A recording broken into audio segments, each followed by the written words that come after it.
bai bakere yu bai bakere na nyar gejene andi kani moy bakere bakerunda achina belt malwala chenya mayone jilu jara yerwenchi kibana di bai bakere yu bai bakere na nyar gejene andi kani moy bakere bakerunda achina belt malwala chenya mayone jilu jara yerwenchi kibana di bai bakere yu bai bakere na nyar gejene andi kani moy bakere bakerunda achina belt malwala chenya mayone jilu jara yerwenchi korbina nin gay launum ne pidui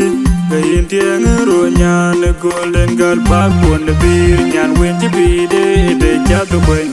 ni gari uro nyan wen smade abar batit bonom bole wer yene ka bang golden girl nyanda kujela ju acheno yen komplan ya nyan bandan pake golden girl ya te inam la kwanti nyamu wekerun na jaya gini we na banyem gara barwar nyana una bay nyana uda wengde nyanda ko jela jur acheno yen komplana ya nya bandana pake kolenga ya te ina ma kwanti nyamu wekerun na jaya gini we na banyem gara barwar nyana una bay nyana uda wengde nyanda ko jela jur acheno yen komplana ya nya bandana pake kolenga ya te ina ma kwanti nyamu wekerun na jaya gini we na banyem gara barwar nyana una bay nyana uda wengde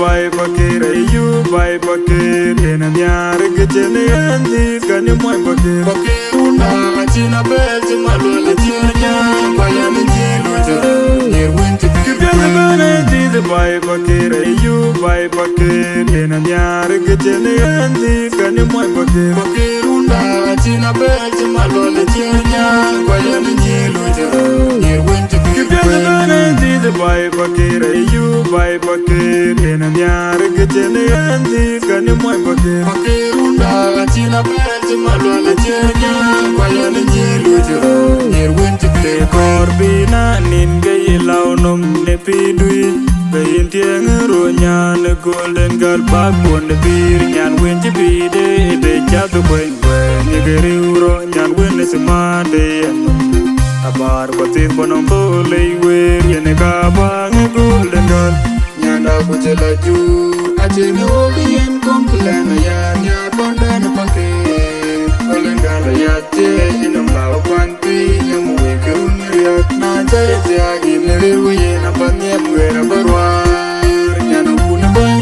nyana uda wengde nyanda ko jela ju acheno yen komplana ya nya bandana pake kolenga ya te ina ma kwanti nyamu wekerun na jaya gini we na banyem gara barwar nyana una bay nyana uda wengde nyanda ko jela ju